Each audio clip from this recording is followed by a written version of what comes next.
Hello there, welcome to the Saroy channel and welcome to my Omnibus series. I've got so many of these omnibuses that are going to come out so that you'll be able to listen to an hour's worth of stories, which I know you're going to love. You know, the thing is that telling stories is such a fine art, and it's something that was practiced hundreds of years ago when people didn't have the technology that we have today.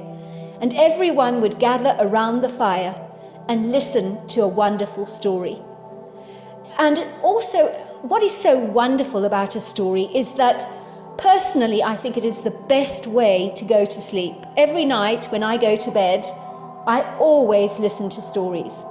And that's something that parents used to do with their children. It's something that they still do with their children. There's nothing better than a good story. And so I hope you're going to enjoy this series. And before we start, I just want to say, do subscribe to my channel because you don't want to miss out on anything. Because I'm in for the long haul and I want to make sure that you get the most stunning stories to go to bed with at night or to listen to when you want to be one of those people sitting beside the fire and listening. Don't forget to subscribe to my channel and let's get started. I hope you're going to enjoy the omnibus.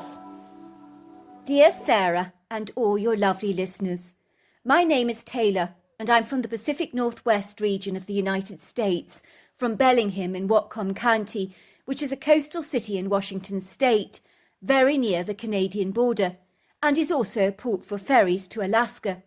To the east of us is the statuesque imposing Mount Baker, which is a huge snow-capped volcano lined with ski runs, which is frequented by many tourists and locals alike.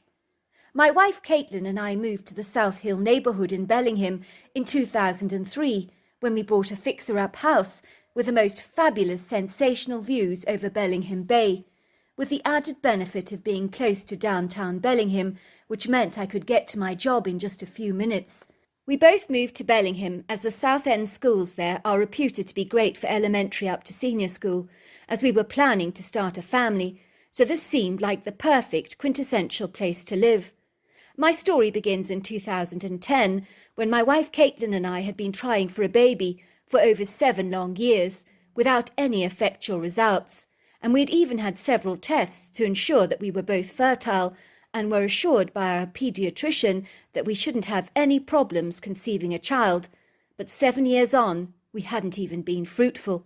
Imagine my immense surprise when one morning I was doing my husbandry duties of taking out the trash when I discovered my wife's birth control pills lying haphazardly at the bottom of the bin liner. I realised in a moment of total and utter astonishment that she had been surreptitiously taking these pills behind my back for all these years. No wonder she hadn't fallen pregnant. I began trembling with anger as I held the finished pack of pills in my hand, hardly daring to believe what I was seeing. I felt like I'd been run over by a bus or trampled to death by a massive stampede of bison. There is no worse or more wretched feeling in the entire world than knowing that the person that you have loved for so long has betrayed you in this insidious way. It's like everything you ever thought you knew has come tumbling down, and your whole world has collapsed before your very eyes like a wall of Lego bricks that comes crashing down in front of you. I was so incensed with rage. I felt as if my wife had duped, swindled and hoodwinked me minaciously, and it seemed like our entire relationship was based on one big fat lie. I took a deep breath and tried to calm myself down, and I entered the kitchen to see my wife smiling at me. And in that moment I wanted to scream, but I bit my lip and held my tongue, and how I did that I have no idea. "How would you like your eggs this morning, sweetheart?" she asked in a nonchalant way. In that moment I wanted to throttle her so badly I had to restrain myself. "What are these?" I said, throwing down the empty box of pills onto the kitchen table. The colour drained from my wife's face. "You found them?" she said. "Yes, I found them." "What is going on, Caitlin? Why are you taking birth control pills behind my back? Forgive me if I'm mistaken, but have we not been trying for a baby for over 7 long years?" "I'm so sorry," she said. I didn't want to have children. I just didn't have the heart to tell you." "How long have you felt like this?" I asked, looking mortified. "Since before we got married. But I didn't tell you then, because I just didn't want to lose you." "Do you realise how incredibly selfish you sound, Caitlin?" I shouted. "You knew I wanted kids. I made that very clear when we got married." Caitlin started choking up with tears. "I'm sorry," she cried. "I couldn't bear to lose you. I never told you how I felt. I was just hoping along the way that I'd change my mind." "Are you telling me that we had all those fertility tests for nothing, when all along you knew there was nothing wrong with us?" I said, throwing the pills again at Caitlin in my disgust. "How could you be so self-centred and heartless? How could you deceive me like this? It's all been a great lie. I thought we were supposed to love and trust each other." "I'm so sorry," said Caitlin, sobbing. "I didn't mean to hurt you." "You didn't mean to hurt me," I snapped. "You might as well have put a sledgehammer into my heart. And what grieves me the most is the betrayal and the lies, the incessant lies." "You're not going to leave me?" asked Caitlin, crying. "I love you. Please don't leave me." "Really?" I said, raising a cynical brow. "I'm not sure you know the meaning of love. I don't think you even know what love is." "What are you doing?" asked Caitlin, as she watched me gathering my stuff together. "Please don't leave me. Please." "Nobody is leaving anybody. Well, not yet anyway. I'm going away to think about all of this. I'll tell you my decision when I get back. I just need some space." So there I was out on the open road with my 4-wheel drive quad bike packed in the back of my car in the trailer, alongside all my camping gear. I was taking the 5-hour drive from Bellingham to the Wenatchee National Forest, where I intended to go exploring at Gallagher Lake on my ATV, and of course enjoy a spot of overnight camping. I had been desirous to do this trail for a long time now, and I was eager to create a big enough distance between Caitlin and myself so that I could finally clear my head. Once I parked my car in the parking bay and unloaded my ATV from the trailer using my ramp, I unpacked my camping gear from the boot of my car and tied my backpack down along with my other gear, including my lightweight canoe with bungee cords, to the back of my ATV. I was free at last, at long last. I felt like a cooped-up bird with clipped wings that had finally been released from its gilded gold cage, all but to fly again. In my heart I felt so empty and betrayed and broken up, after I had discovered Caitlin's insidious duplicity. I was not going to concern myself with all that now. No, not now. I was eager to become one with the natural world, like one of the ponderosa pine trees that stood upright, basking under the sun, around the silvery lake on a bright summer's day, concerning itself with nothing at all, but just being present in that moment. I had learnt from challenging times in my life before, when I'd lost my father to bowel cancer a few years earlier, that nature was indeed my biggest healer, and also my very best friend, for she had helped me to ground myself, to see things in a whole new light. Not only that, but she had an extraordinary capacity to heal my heart, which was exactly what I needed now. So there I was with my hands on my ATV, driving down some very tumultuous, turbulent terrain, and enjoying every single minute of it. There is something so magically uplifting and invigorating about a quad bike, and riding up those mountainous, rocky elevations, sometimes even bouncing on your seat while you manoeuvre your handlebars, really makes you feel on top of the entire world, and especially when you're surrounded by such exquisite scenery. I was riding down the Fortune Creek Trail towards Gallagher Lake, down these undulating dirt roads strewn with all kinds of rocks, surrounded by upper and lower embankments on either side.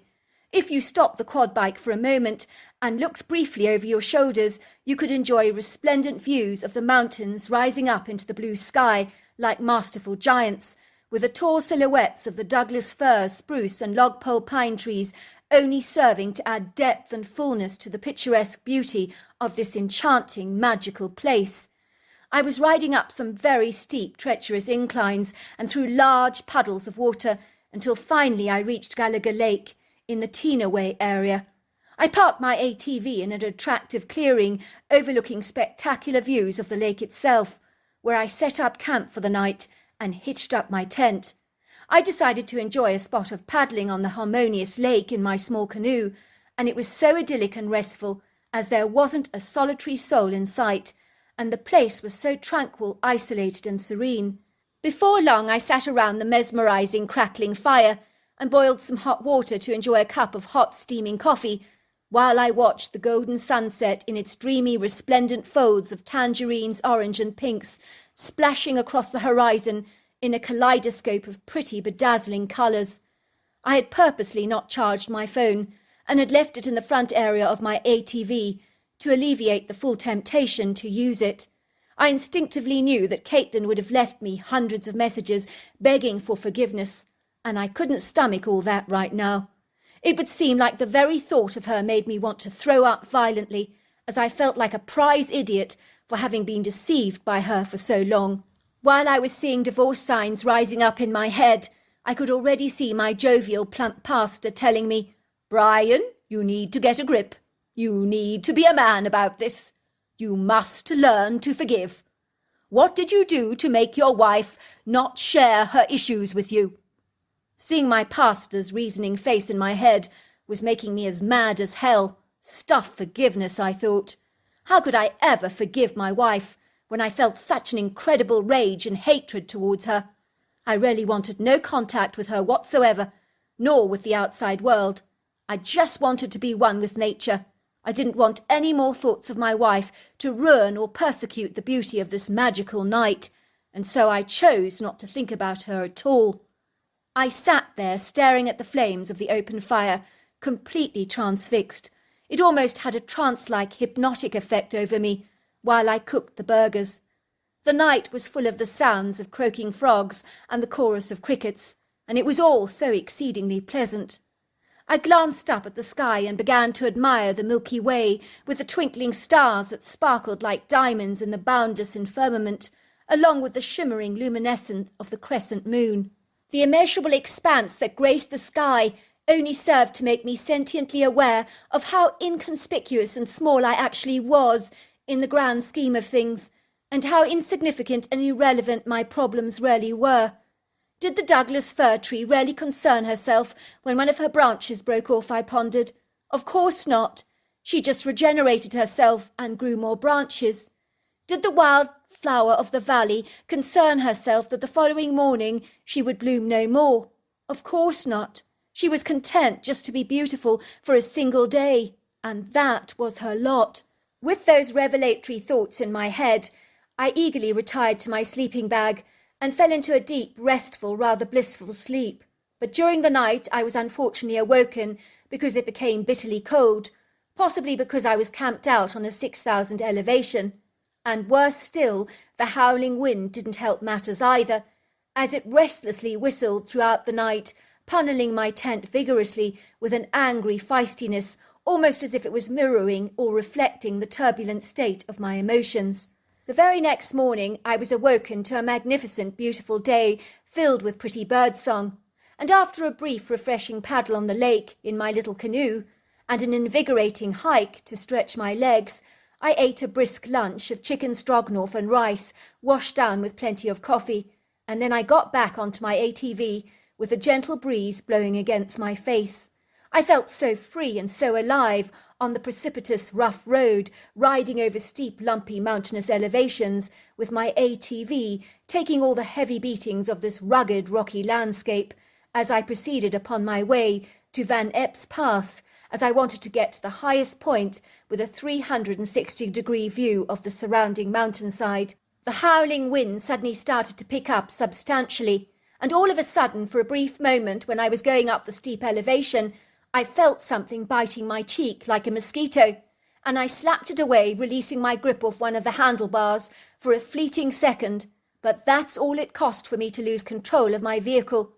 I was violently flung off my quad bike down the rocky embankment, where I went rolling down the hill with my ATV rolling behind me. Everything happened so incredibly fast that there wasn't any time to react at all. All of a sudden my body ground to a halt, but before I could get out of the way, I felt the heavy weight of my ATV launching, thrusting and pounding itself upon me like a predator on the kill. The power of this machine pinned me down with a crushing force. The weight on my body was so immense, made all the heavier by the heavy camping gear I was carrying, which possibly meant that the combined weight of everything was easily over 800 pounds or even more. I could do nothing to lift the heavy weight off my body, and I knew I was well and truly trapped. I could only hope that someone would pass by on their ATV, so I could cry out for help, as I might not be seen from the road. The trouble was, since I'd ventured on this trail, I had encountered not a single person, as the area was unusually quiet, and now that was my greatest disadvantage. Supposing I was left out all night in freezing temperatures and howling wind, and then there were the wild animals to consider, like coyotes, wolves or bobcats, who might see me as easy pickings. I didn't have a chance in hell of defending myself from such dreadful predators. I was at a loss as for what to do, as there was no way that I could lift myself or heave myself off the ground to push the bike off me. I didn't have the physical strength to do so, and there weren't any sticks in arm's length to assist me in any way, and even if there were, I doubt they would have helped. From what I could ascertain, nothing was broken, which in itself was a miracle, but that could change, of course, if the extreme pressure on my upper thigh continued, which might cause the bone to finally snap. Suddenly I could hear heavy feet rushing towards me, and the relief I felt was monumental. I cried out, "Help! Help! I'm over here!" I sensed someone was behind me, and they were breathing heavily like a horse, which made me think that the man coming to my aid was seriously overweight, unfit, and smoked a lot, hence the heavy breathing. Then I heard another pair of heavy feet that came rushing forwards, and they were standing behind me, but were doing nothing to help. I cried out again, "Help! Please, help!" Then I heard what I can only describe as some kind of squabble taking place, which sounded like two people arguing together in Chinese. It also sounded as if they were arguing over me. I could not turn around to see them. What the heck was going on, I wondered. "Help!" I cried. "Please help!" I could hear one of the people stomping off in the brush, and whoever they were, they sounded very aggrieved. The next thing I knew was that the heavy weight of the ATV was being lifted off me, and the relief I felt was immense. The pain immediately subsided. My body was rolled over on my back, and I saw this large, massive creature examining me, and I realized to my amazement that it was a Bigfoot, but this critter was a female Bigfoot. I was too shocked to be even afraid, and the critter seemed so concerned and was pressing up and down my leg with her large human-like hand that I noticed had tufts of hair up to the knuckles and flat, rather yellowish nails. She began to check my legs for injuries, and although I was bruised, nothing was broken, although my bones ached from all the bruising that I had sustained. The Bigfoot seemed satisfied that I wasn't seriously injured. She beckoned for me not to move and to stay put, and although no verbal words were articulated between us, I knew exactly what she was saying. I watched her dragging my ATV away with the back of her hands, with her palms facing upwards over the rocky embankment, through the trees to the top of the road, as if it was just a kid's toy in her overlong arms. I was transfixed by this display of superhuman strength. I mean, who can lift up a quad bike as if it's nothing? I stared at the critter in awe, as she was going out of her way to help me, and seemed so gentle and kind. I noted she was very human, with few ape-like influences, and when I say few, I mean few. I would say she was about 8 foot tall, 700 pounds, and 3 feet across the chest, and every part of her body was ripped with muscle and strength. I noted that she was covered with long flowing brown hair, and that her face was exceedingly human-like. While the female Bigfoot was placing my quad bike back on the road, I suddenly sensed something or someone was staring at me, and I felt very discomposed, and that was when I saw another Bigfoot in the undergrowth, and he was growling at me menacingly with his lips rolled back to expose his human-like teeth. He looked at me with deep-set, dark, malevolent eyes that were hostile and unfriendly. The critter was bigger than the female and exceedingly aggressive. He growled at me and sounded exactly like a lion, and that horrendous sound reverberated through my chest. I was terribly afraid. The critter was so terrifying and far more intimidating than the female because it was easily over 10 foot tall and 1,000 pounds. All of a sudden, the female Bigfoot was protectively at my side, and upon seeing the male, she began to shout at him in this fast chattering language. It was easy to see who wore the pants in this Bigfoot household, as he slunk away into the shadows, looking exceedingly sheepish, as if he'd been well and truly told off. The female Bigfoot picked me off the ground and tried to help me walk, but I hobbled precariously, so she picked me up in her overlong arms and threw me over her shoulders like a bag of potatoes and carried me up the hilly embankment to the road beyond, and then gently placed me on my ATV and waited to see if I could manoeuvre the vehicle all on my own. To my absolute amazement, everything was working fine, and I started up the engine and turned around to go back on my merry way. My only thought now was to get back home, and suddenly I was longing to see my wife, as my accident had brought everything into perspective. The kind female Bigfoot stood there watching me, and she nodded, and I waved my arm to her and shouted, "Thank you, thank you, thank you so much." I made the long journey back to the parking bay and returned to my car for the 5-hour car trek home to Bellingham, and I was eager to get back to my beloved Caitlin. I didn't care about anything now. I wanted to be with my wife more than anything in the world, and if she didn't want kids, then so be it. I knew in that moment I never wanted to be without her again, and irrespective of everything in the broad scheme of things, love was all that really mattered. As I drove home, I thought of my incredulous encounter with the charming female Bigfoot and how she'd saved my life. I had heard of Bigfoot over the years, but this critter was much more human than ape-like. I did not discern any cone-shaped head at all, and I did detect that she had a tiny neck that was covered in thick hair and was hard to see. When I arrived home, I ran into my wife's arm, and we both sobbed and sobbed, holding each other for a long while. "Oh, I'm so glad you're back," she said. "I'm sorry," I said, "that you felt you couldn't confide in me, that you didn't want children. But it doesn't matter any more, because as long as we're together, that's all that matters to me. All that I care about is you, Caitlin." "Are you sure?" asked Caitlin. "Of course I'm sure," I said. "But no more secrets between the two of us. Promise?" "Promise," she said. "What happened to change your mind about things?" she asked. "If I told you, you would never believe me. So I think I shall keep that secret all to myself," I said. "Fair enough," she said. Fast forward to 2011, and Caitlin told me that she had a present for me, and she handed me a pregnancy test that revealed that she was actually pregnant. "But I don't understand," I said. "I thought you didn't want children, and I was all right with that." "A girl is allowed to change her mind, isn't she?" she laughed. You'll be surprised to learn that Caitlin and I now have 4 children, 2 girls and 2 boys, and she believes that motherhood is the best gift that ever happened to her. So stranger things have happened. So there you are. That's my story. Dear Sarah and all your lovely listeners, my name is Jackson, and I'm from the southeastern state of Georgia, which spans the most diverse, picturesque scenic landscapes, from pastoral farmland to statuesque mountains, dreamy forests, silvery lakes and coastal beaches. Our capital city is of course Atlanta, where I grew up as an only child to 2 very loving parents in the Virginia Highland neighborhood. I was raised in this historic 1900s bungalow in the heart of Atlanta's bustling commercial district, although back then it wasn't nearly as built up as it is today.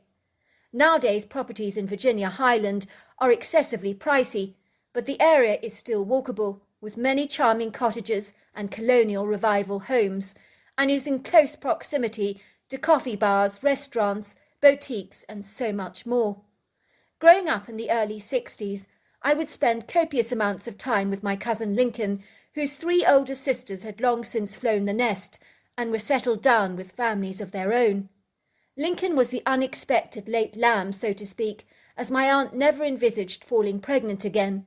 My uncle was over the moon when Lincoln was born, as he had always longed for a son, but only ever been blessed with daughters, so Lincoln was like the quintessential gift from God, and without doubt my uncle's most beloved, precious, and favoured son.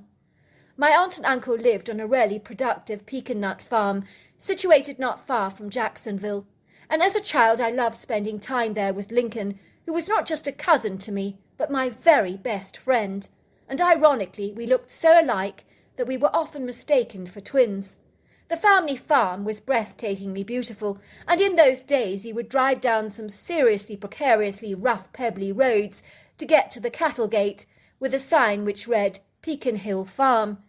You would follow the long windy white gravel road, past magnificent groves of pecan nut trees on the right-hand side of the valley, and on the opposite side you would see verdant green hills and a large, splendid silvery lake that glistened in the midday sun and reflected the mountains and the trees on its sparkling surface, and was fringed on every side by some tall, masterful cedar trees that stretched back into a vast sylvan.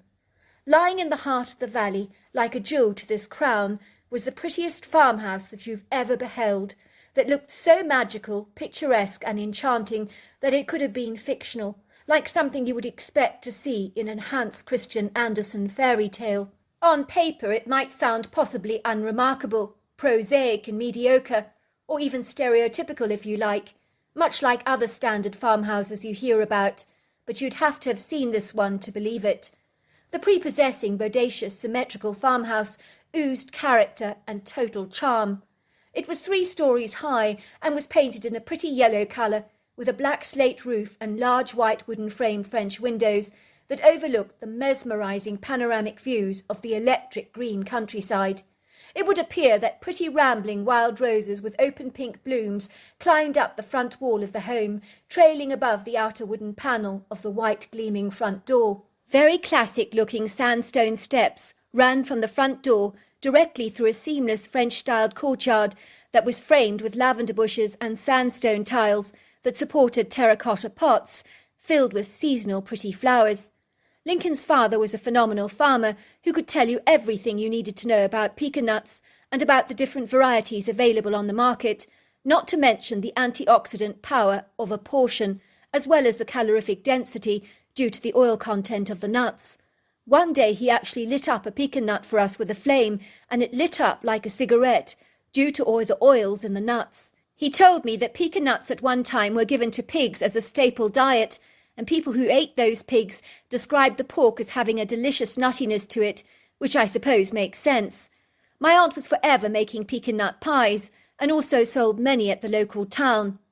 Apart from being a skilled, proficient farmer, Lincoln's dad was also brilliant with his hands, and as his son was the apple of his eye, he built him the most wonderful sizable treehouse with a little sign which said, "To Lincoln, love Dad."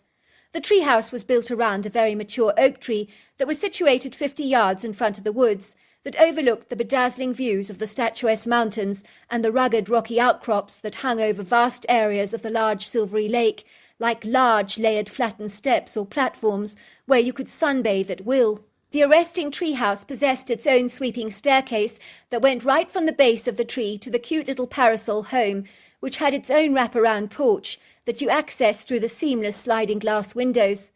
We furnished the inside of our quaint little abode with a large comfy queen-size bed and a couple of settees, and regarded it as our quintessential little den or hideaway. The best part of it all was that from the windows you could actually observe indigenous wildlife like cottontail rabbits banding over the area, marsh rabbits and deers, and extraordinary specimens of bird life that frequented the lake, like herons, ducks, and even the occasional eagle. One day when we were looking out of the treehouse window, we saw a young boy lying flat on his stomach over one of the higher, smooth, tabletop-sized rocky outcrops that jutted over the pretty lake at about a 30-foot elevation over the water. We watched in awe as he threw stones from a huge pile that he'd gathered from this great height, and he was trying to throw them in such a way that they didn't even make a splashing sound. It rather reminded me of the diving championships today, when the diver needs to jump into the water as seamlessly as possible without making much of a splash, which was similar to this game. We didn't ask ourselves the obvious questions at the time, like where did you come from, why are you on our land, or why do you look so different to us? At that age, you just accepted things exactly as they were, without asking awkward questions. As like any normal kids, we just wanted to play, and that was always foremost in our minds. We ran down the sweeping staircase of the old oak tree, and in no time at all we were lying on our flat stomachs, throwing stones in the water next to our strange new friend, and trying our very best not to make a loud splash when the pebble did finally hit the water, which was a very big challenge at the best of times. We chose to call our new friend Win-A-Lot because he won almost every game we played, so the name kind of stuck. He was different to us in so many ways, but he looked remarkably human, only was covered in long flowing dark brown hair that had a pretty golden hue to it in certain lights. His arms were so much longer than ours, and his feet exceptionally large and padded, which meant he could walk around easily without getting snagged by thorns or briars, and he didn't seem bothered either by hot or cold surfaces. I do remember that communication was never a problem, as he used very expressive gestures with his hands, and his facial expressions were so easy to comprehend. I do recall that he occasionally spoke in a fast chattering tongue, with the occasional clicking sound incorporated that I've heard before in some African languages. Win-A-Lot could imitate the sound of every single animal in the woods. He could gobble like a turkey, squawk like a crow, and bark like a coyote. He was so agile, graceful and dexterous that he could pretty much climb almost anything, using his upper arms to manoeuvre himself from tree to tree, and his legs to swing himself up from the branches like a masterful acrobat. I do remember his movements were seamless. He made it look so effortlessly easy, and when we tried to copy him, we failed every time, as we didn't have his upper arm strength or nimbleness. Win-A-Lot would often climb to the top of trees and bring down birds' nests with little hatchlings still inside, and we would feed the hungry babies worms with our tweezers, and it was so much fun to do, because these fledglings were always so hungry. Win-A-Lot would then go and replace the bird's nest back on the tree in the branch where he'd initially found it.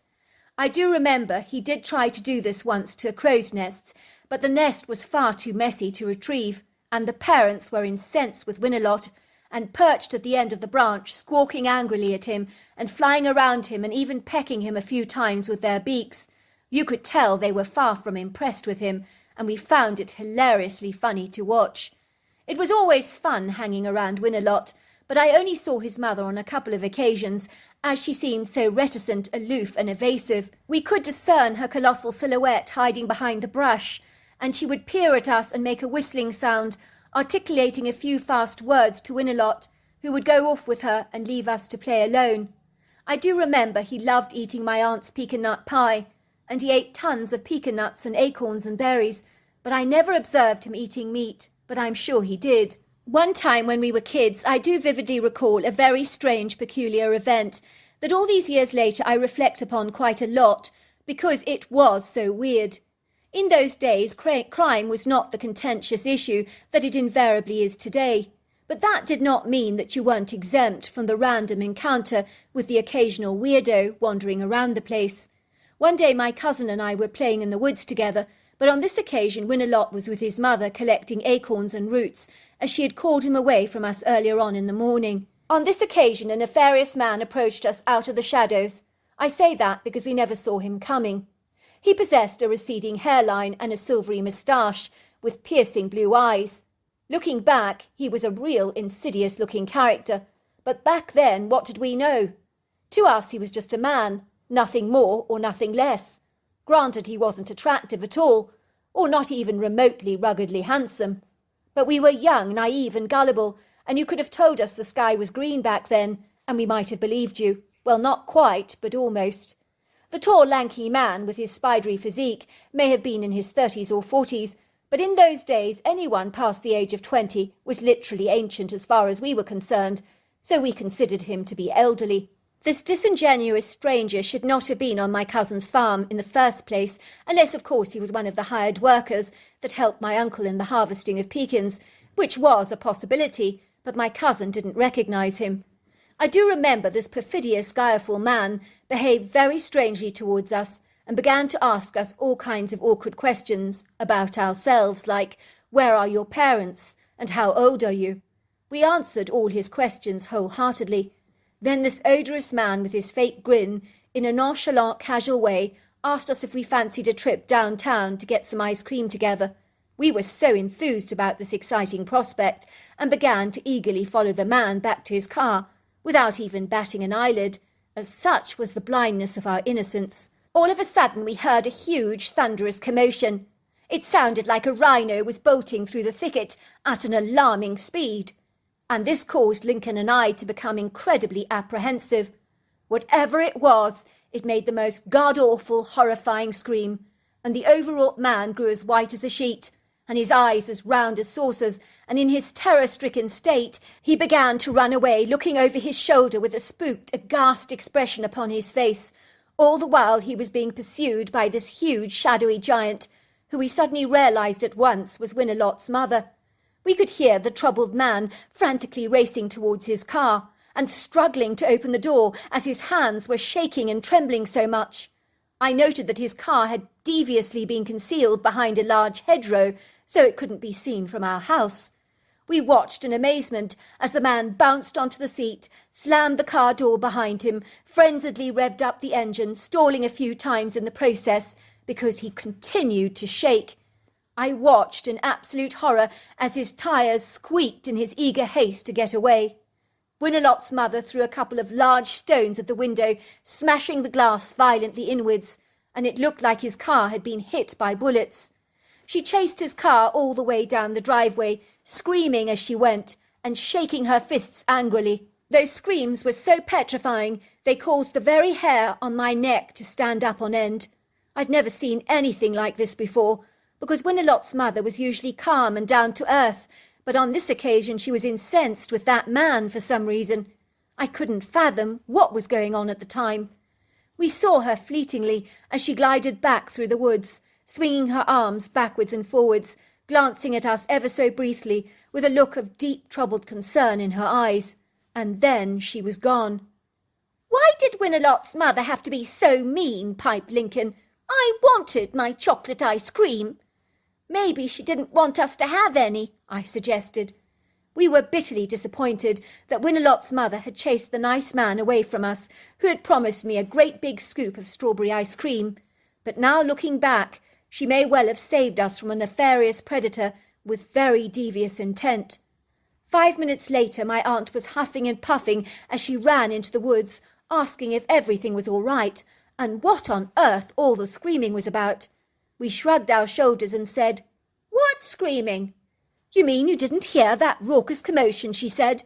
"It sounded like a woman being murdered." "We never heard anything," we lied. Fast forward to about the age of 15, and I don't actually recall playing with Winalot anymore. My cousin and I had become passionate about horse riding, and that had become the main distraction.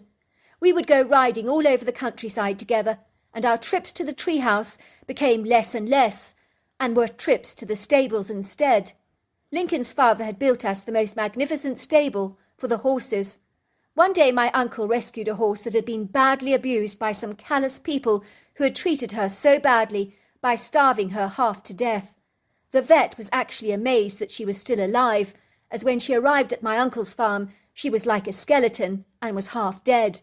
It seemed she didn't trust men at all, because her handler had been a man who had whipped her violently and treated her very badly. For some reason Lincoln and I developed a close relationship with the horse, especially Lincoln, and he really bonded with her. She would follow him all around the farm like a lap dog. Lincoln called her Windsong because she had arrived at the farm on a windy day, and the wind began to whistle when she was led from the trailer to her stable, so the name just caught. It wasn't long before Windsong put on weight and developed into a very healthy, sizable mare, and I used to ride with my cousin regularly all over the countryside, down many of the local hiking trails with her. Everyone remarked on the bond my cousin had with Windsong. She was always skittish, though, around strange men. One day as we were riding down a hiking trail, a man was riding down the trail opposite us and shouting at us to get out of his way, which we thought was exceedingly rude of him, as he didn't have right of way. I remember his gestures and body language were very aggressive towards us. I guess he saw us as two kids and thought he could talk down to us in some way, in that frightful second that would ultimately change our lives forever in ways we could never have envisaged or imagined. The tone of this angry man's voice startled Windsong and possibly triggered memories from her abusive past. She began to panic and literally galloped down the trail at 100 miles an hour and became so frantic and out of control that my cousin was thrown violently off her back and thrust into the trunk of a hefty tree, where he lay on the ground, motionless. I remember the man had all but vanished, and Windsong trotted back towards my cousin and began trying to move my cousin's body with her nose, and I could tell the poor horse was distraught, because my cousin was most certainly dead. I'll never forget that moment, as I tried to wake my cousin up, but he was clearly gone and was beyond saving. I just remember collapsing into a heap of tears over him, and was fortunate enough that a lone female horse driver was riding down the trail, and she got off her horse and checked Lincoln for me, and also announced him dead, and went off to get help. Everything that happened after that is like a fuzzy blur in my memory, because I blocked it all out. Yet I do remember after Lincoln died, my aunt received a bouquet of wild flowers on the doorstep and a moonstone, and I remember her saying, "Where on earth did these come from?" I'm certain it was from Winelot's mother, and was her way of expressing her condolences to us. After my cousin's death, I was completely devastated and torn apart, because he was like a brother to me, and my whole world was shattered. My uncle was inconsolable with grief, because he loved the bones of his beloved son. For many long years I never returned to my uncle's farm, as my mother believed that my presence would only distress my uncle all the more, because my cousin Lincoln and I looked so uncannily alike, as we were like two peas in a pod, and almost like twins. "Don't send Jackson around here," my aunt had warned. "He's the splitting image of Lincoln. I fear if Jeremy sees Jackson, it'll tear him apart, because it will remind him of what he's missing, and I haven't got the heart to do that to him." "What about poor Windsong?" my mother asked. "How does he cope with her presence on the farm?" "That's the strangest part of it all," said my aunt. "Windsong and Jeremy have bonded. I think he feels connected to Lincoln through the horse. It would seem that they both need each other during this emotional upheaval, and that horse has quite literally saved Jeremy's life. They have an extraordinary relationship, as they both share the same grief, so it's like they're helping each other through this chaotic loss. I never knew animals could be this sensitive, but that horse understands Jeremy's pain, and is his strength." "Wow," said my mother, "that's incredible." In the 1990s, my uncle and aunt decided to retire to the coast, and they handed over their pecan-nut farm to one of their daughters, Hilda, who was one of my older cousins. It would seem her husband took charge over running the farm. I was in my late 30s at the time, happily married with an 8-year-old son all of my own called Oliver. I contacted Hilda and asked her if she wouldn't mind if Oliver and I camped out on her farm, as I wanted him to see the places I had frequented as a boy with Lincoln. My cousin Hilda welcomed us with open arms, telling us it would be wonderful to see us both, as she hadn't seen us for so many years, since the tragic accident of my cousin's death. When I arrived at the farm, Hilda wept when she saw me, because even in my 30s, due to my baby face, I hadn't changed much, and looked hauntingly like my cousin Lincoln. "Oh my word," she said, cradling my face in her hands. "My mother wasn't joking when she said you're the splitting image of Lincoln. It's like I'm seeing his ghost right now. Thank goodness I didn't invite your uncle around this weekend. I think seeing you would have torn him to shreds and reminded him of his terrible loss. Do you know, if it hadn't been for that amazing horse, Windsong, Dad would have died of a broken heart years ago," she said. That afternoon, after a delicious lunch spent with my cousin Hilda and her family, I took my son to the wood green, where Lincoln and I had hung out as young boys, and all the memories invariably came flooding back like a mighty pounding wind, but of course in a very good way. "Where are we going to camp tonight?" asked my son Oliver, looking incredibly excited as he clutched his sleeping bag tightly to his body. "Why didn't you bring your tent, Daddy?" "I don't think we'll be needing a tent," I told him, as I made my way through the verdant wood green towards the clearing where the treehouse stood, on the old oak tree, overlooking the silvery lake and the mountainous valleys. "What's wrong, Daddy?" said my son, looking at my sad face as the salty tears began to pour down my cheeks.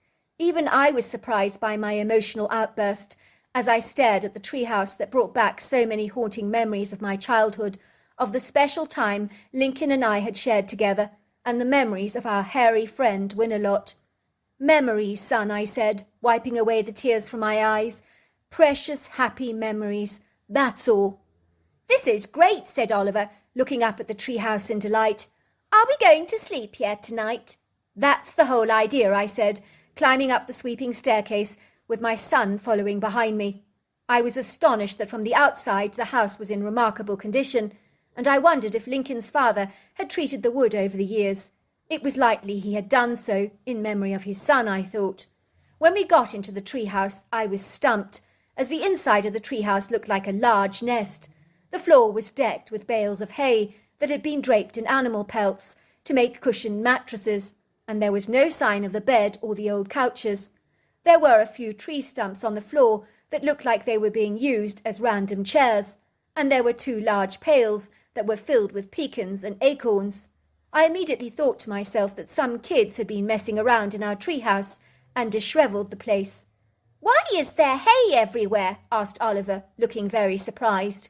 "I'm not sure," I told him, "but I think we're going to have to clean it all out, and it's going to be quite a job. It could be a potential fire hazard." Before long we'd swept the entire treehouse, removed the hay, and bundled up all the deer pelts into bin liners.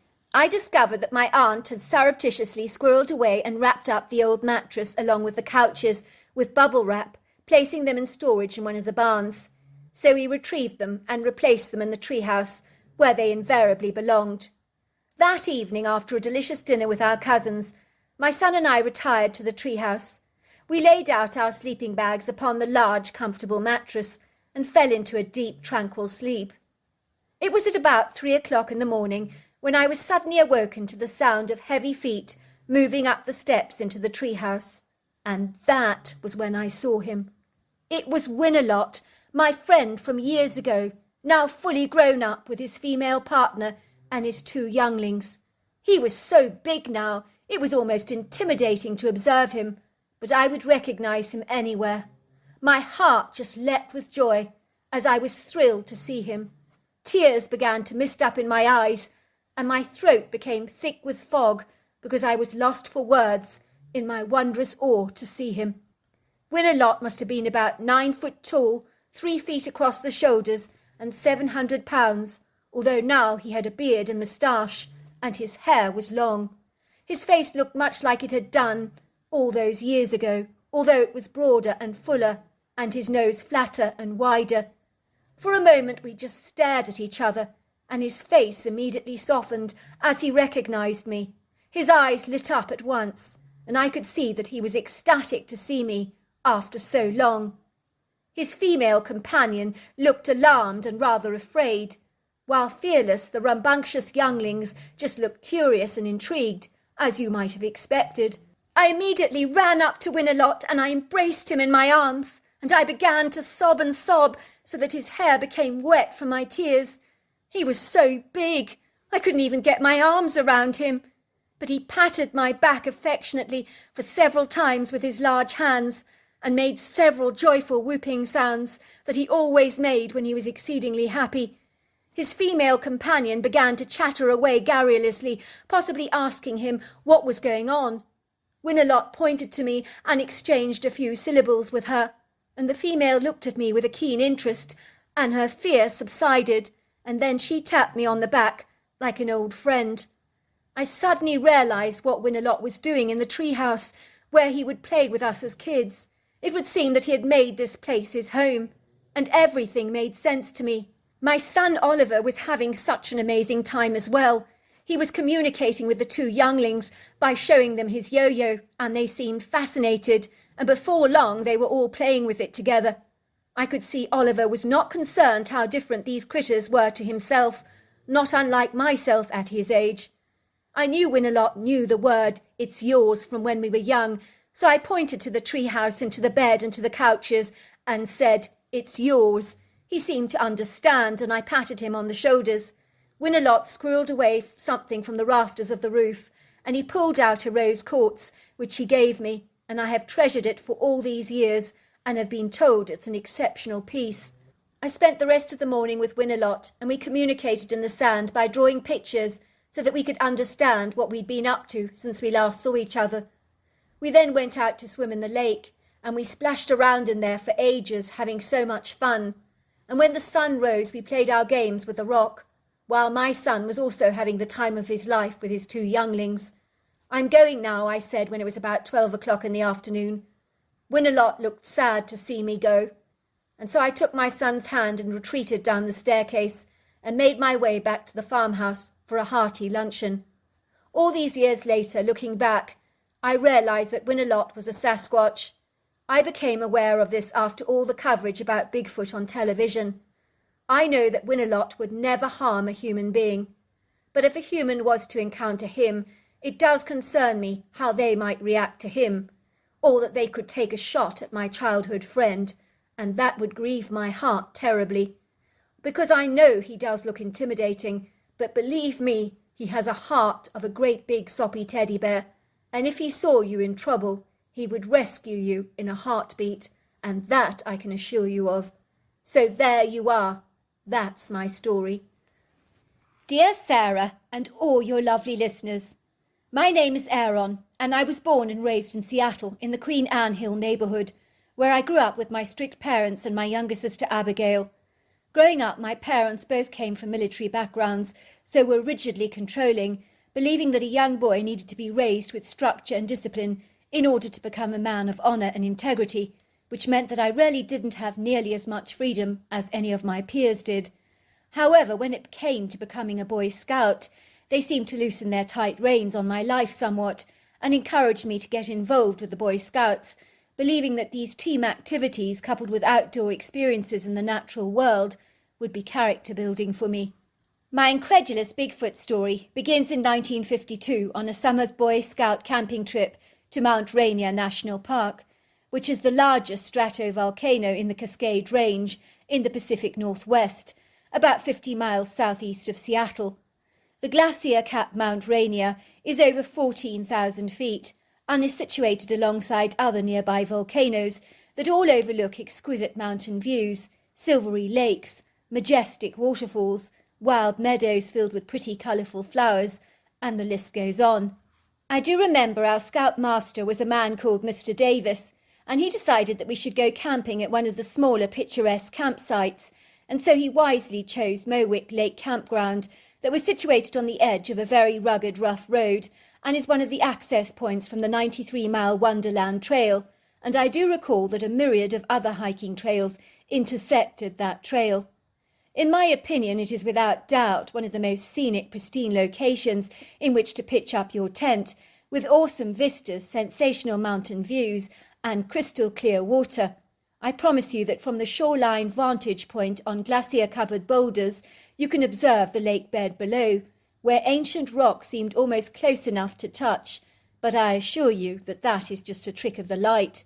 I do remember how incredibly excited I was about this marvellous weekend camping trip.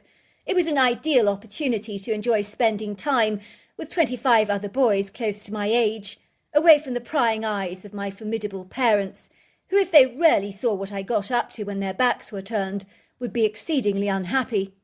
On the Saturday we set up camp and pitched our tents and slung out our sleeping bags on the ground, along with our camping gear. I was so excited because our tent, which housed 4 boys, was in the quintessential perfect location directly overlooking the exquisite lake, where you could appreciate the most spectacular, wondrous views of the mountains. After organising our tents, Mr. Davis instructed us to collect as much dry firewood as possible and kindling, as we needed to prepare the large fire pit for the night ahead, so that all what invariably needed would be a flame to set it alight later on in the afternoon, when we returned back from our fishing excursion. We boxed up all the food items in a large neat pile for storage under the shade of a couple of western hemlock trees. Our scoutmaster, or Mr. Davis if you prefer, was very easy-going, mellow and chilled-out man. He was the only adult I knew at the time that was more like one of the boys, who had a rarely marvellous great sense of humour and was to boot an excellent fisherman. He taught us a few of his skilful techniques and then told us to go fishing. "Remember," he called after us, "make sure you use the rod to fight the fish and not the reel. Keep your rod bent all the time. It's tension, tension, tension all the way. Don't forget." On this occasion I was fishing with my best friend Luke, and we found a shaded retreat dotted on a small clearing flanked by a couple of mature western hemlocks and Douglas firs. I remember we were talking away happily together, enjoying the spectacular panoramic views over the lake, where you could admire the silhouettes of the imposing mountains and statuesque fir trees on its silvery surface. It was a dreamy summer's afternoon, because it wasn't too hot, and there was a cool breeze blowing against our faces. We cast out our rods into the water and waited patiently, but both of us became painfully aware that nothing was biting, which was exceedingly frustrating because, judging by some of the delighted shouts across the river bank, a few of the boys had made some good catches. I really could feel the daunting pressure rising up in my own mind, brought on by a natural inbuilt competitive spirit. I really wanted to be one of the boys that returned to the camp with a fish. I surmised that even a puny one was better than going back to the campsite with absolutely nothing. "Nothing is biting," I complained to Luke, who could hear the frustration rising up in my voice. "You know what's your problem," said Luke. "You've absolutely got no patience. You always want something now. Sometimes you just need to wait a wee bit longer. Just be patient, that's all. Do you really fancy feeling like a complete mug when all the boys return back with a catch, and we have absolutely nothing?" "Stop being so pessimistic," said Luke. "So what if we return with nothing? It's no big deal." "Hold on a minute, something's tugging at my line," I said, looking at Luke in astonishment. "And whatever it is, it's big." I was beginning to feel so excited. My heart was pounding at 1,000 miles an hour in my chest, and my brow began to sweat profusely, as I did my uttermost to keep the tension on my line, with the rod bent low to one side to keep the pressure on the hook. I tried to remember everything Mr. Davis had taught us, and as I was dealing with a large fish that kept pulling to the right, I invariably kept pulling my rod towards the left, all the while wrestling and battling with this massive fish with all my might and strength, and skillfully endeavouring to rotate sides continuously to give the fish as much resistance as I possibly could, and to successfully, hopefully, exhaust it. I made sure to use the rod to fight the fish, not the reel, and I'm glad to say Luke helped me to haul in this monstrous fish that could have easily fed over 40 people, although to date I don't even know what kind of a fish it actually was, but it was one hell of a beauty. We whacked it on the head to kill it ethically, and quickly, of course. Luke and I stood there in astonishment, staring at this massive fish on the ground, only about a yard away from the water's edge. I felt my chest swelling up with enormous pride, because I knew pulling a fish in this size was no mean feat at all. We were completely over the moon, and in wondrous awe of our amazing achievement. "I'm sure Mr. David is going to be so shocked," I said. "I mean, no one would believe we were strong enough to bring in a specimen this size."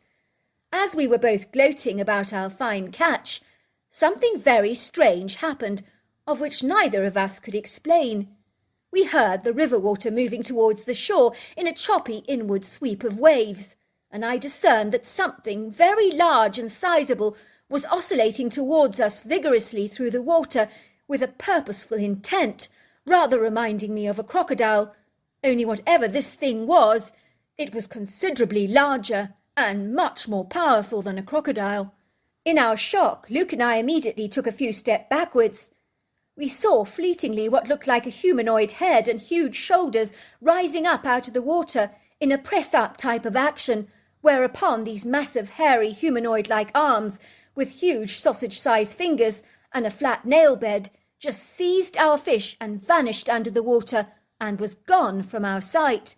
I was so completely bewildered by this nonsensical, outlandish turn of events, and I stared at Luke with an agog, stupefied expression upon my face, and noted that Luke had grown exceedingly pale from the shock of what had transpired. It seemed like he was trembling, like someone suffering from hypothermia, only this was a very different kind of shock. This was utterly and totally ridiculous, I thought. Our huge trophy fish had been snatched away by some kind of a lake monster with enormous arms and hands, but when we looked out at the lake, we could see no sight or sound of the critter, and even the water looked amazingly calm, undisturbed, and airily quiet.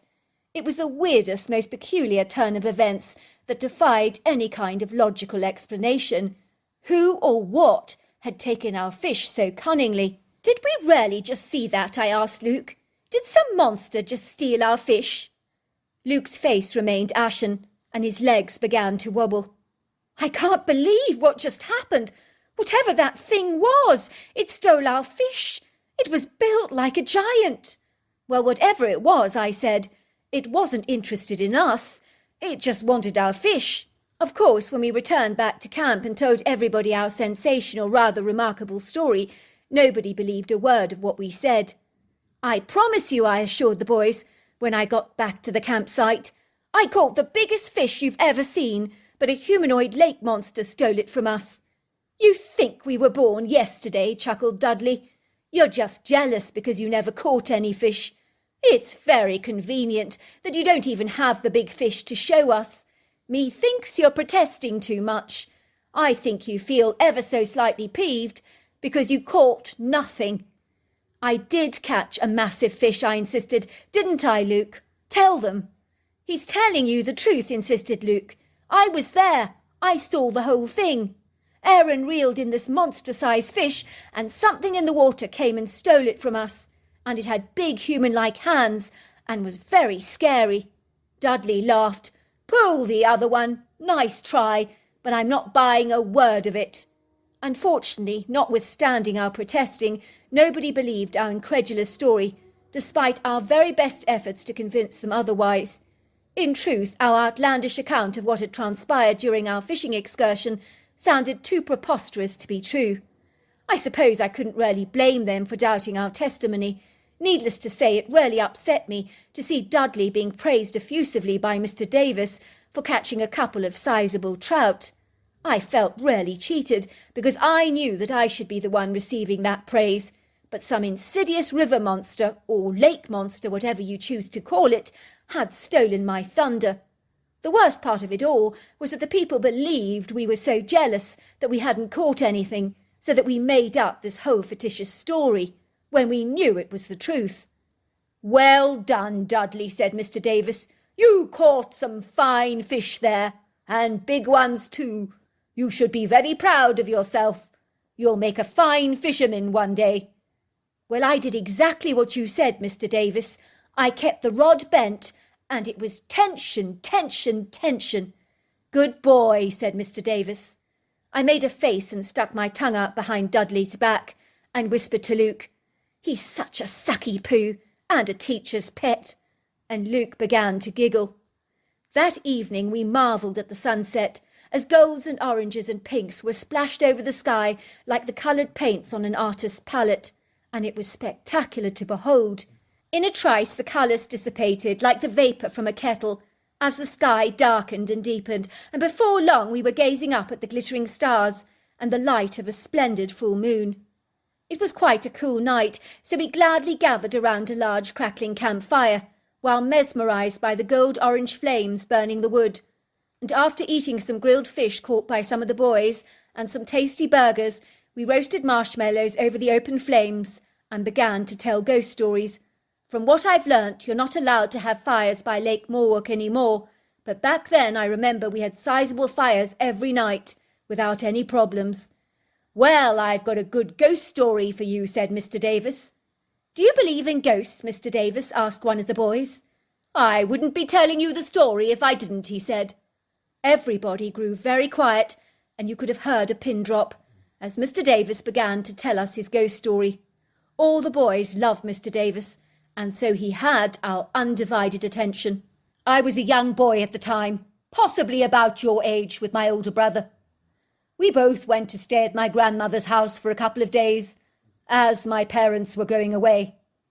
My grandmother lived in a very old, dilapidated Victorian home in Kelso in southwestern Washington. I do remember my brother and I did not want to go and stay with my grandmother. We hated her old, drafty, creepy house. Every time we visited her place, it would send chills down our spine. We always sensed something was really off about the place, but we didn't know quite what. My grandmother was not short of a bob or two. Oh, but she was too tight with her money. She didn't bother to get anything repaired. The place was pretty much falling apart.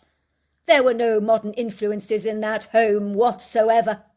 It possessed all the original ornate gold and red wallpapering on the walls, ancient fireplaces that hadn't been touched in years, and all the original Victorian wash basins and bathtubs, including the sweeping staircase and a very noisy grandfather clock that chimed very loudly when it reached the hour. While all that was well and good, I think a little restoration would have done the place a world of good, as it was stuck in a time warp, and that was for sure.